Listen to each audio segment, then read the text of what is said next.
Përshëndetje nxënësve të klasës së 7. Tema për sot për lëndën e biologjisë është llojet e ndryshëshmëria.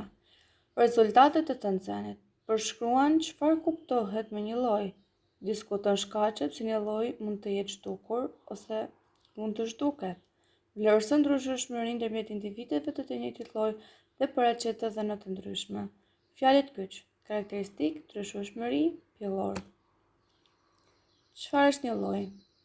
Individet të të njëjtit lloj kërcëzohen ndërmjet tyre duke dhënë pasardhës pjellor. Individet e llojeve të ndryshme kërcëzohen ndërmjet tyre dhe japin pasardhës jo pjellor.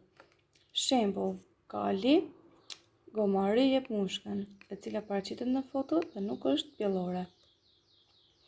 Me zhdukje kuptojmë largimin e gjallëse plotësisht nga toka. Çdo lloj është përshtatur në mjedisin e vet.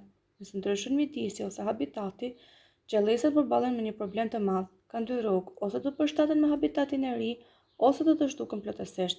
Një lloj nuk mund të kërcëzohet me një lloj tjetër për të mbijetuar në mjedis. Dodo është një shpend i rënd, jo fluturues dhe ka jetuar në ishujt Mauritius. Marinarët ushqeheshin me to, kështu të janë të zhdukur plotësisht sot. Arin polar.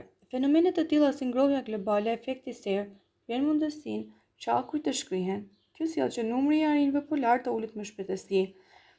Nëse vazhdojmë me këtë ritëm, arinët polar do të zhduken plotësisht. Ndryshueshmëria brenda një lloji. Brenda një lloji ka tipare të njëjta, por dhe shumë dallime.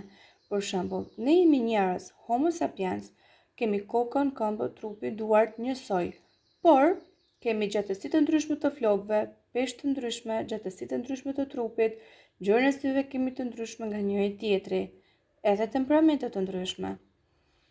Po të vërim një shembull të flutrave, të cilat do kalojnë në 3 slajde, do vërim se të janë sa të njëjta aq edhe të ngjashme, kanë trupin dhe flatrat, por mënyra e dizenimit të flatrave të tyre i bën ato shumë të ndryshme nga njëra tjetra. Ju falenderoj për vëmendjen dhe për bashkëpunimin.